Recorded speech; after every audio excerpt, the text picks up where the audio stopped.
This conversation's happening whether we like it or not, is the reality of where we're at in the world today.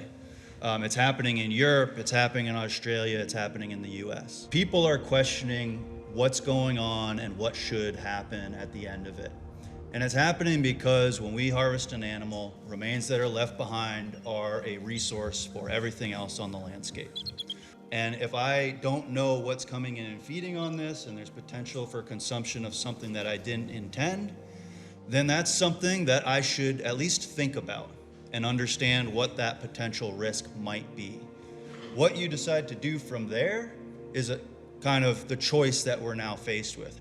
Once we call range cold, everyone's invited down to look at it. Come check it out.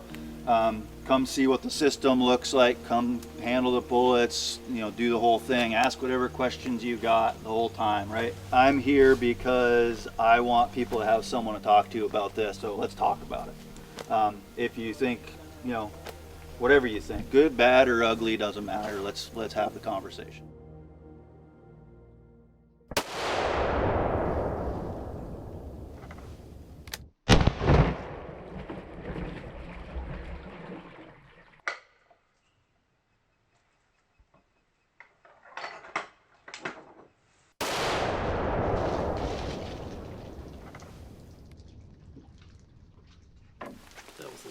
This is lead? This is the lead, yep. So there's a chunk of the core. The jacket's probably in there somewhere. But you're probably not going to see all of that because it's embedded in blood and tissue and all the rest of it. But my guess right now is that this probably lost 25 to 30% of its weight. So here's this. Yeah.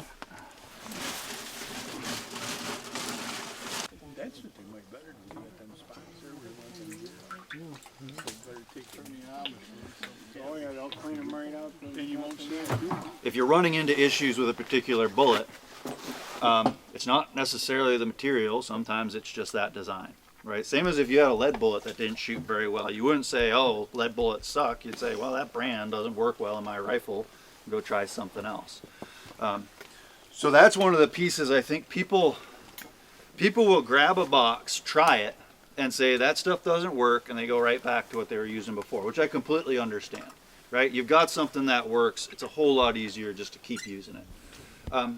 But the way I look at this is, if I'm gonna try to switch a rifle over, I say, I'm gonna pretend it's a brand new rifle, and I'm gonna test a couple of different brands, maybe a couple of different grain weights in that rifle to see what works.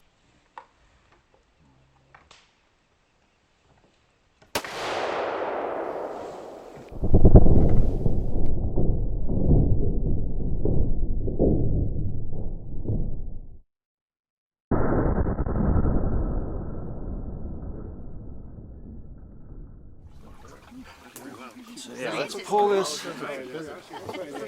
straight out. That looks pretty good. That's a dead animal.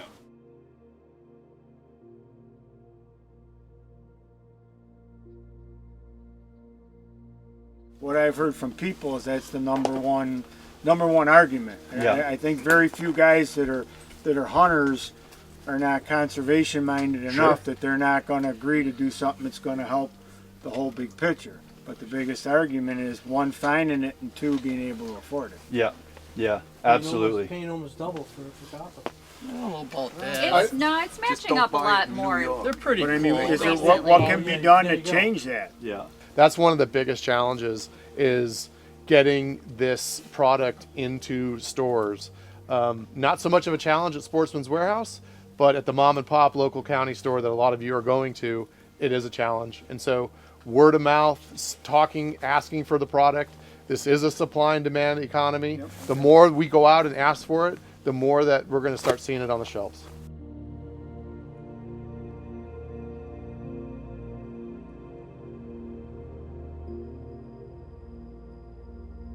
Philip Jensen, Seneca County, New York State. I've been a deer hunter my whole life, used a lot of lead ammo, and I've used solid copper ammo.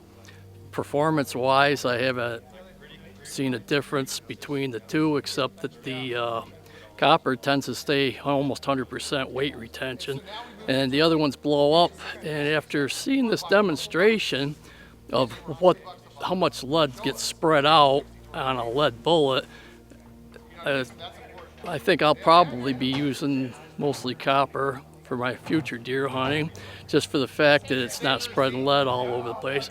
Don't get me wrong, I'm 100% for lead, and anybody that wants to use it, but you can get the same performance without any ill side effects that lead might propose. Well, that's my 2 cents worth. Thank you for your time, and this was quite enlightening to see the ballistic gel and how they worked and the performance and everything. And as far as I'm concerned, if price-wise is pretty close to each other, I would go with the copper. Name is Mark Gregoire from Orleans County. I was very impressed by the demonstration. I'm an apprentice hunter ed instructor, and we actually have a class coming up in a couple weeks. I plan to share some of this information as well, the pictures I took of the ballistic gel.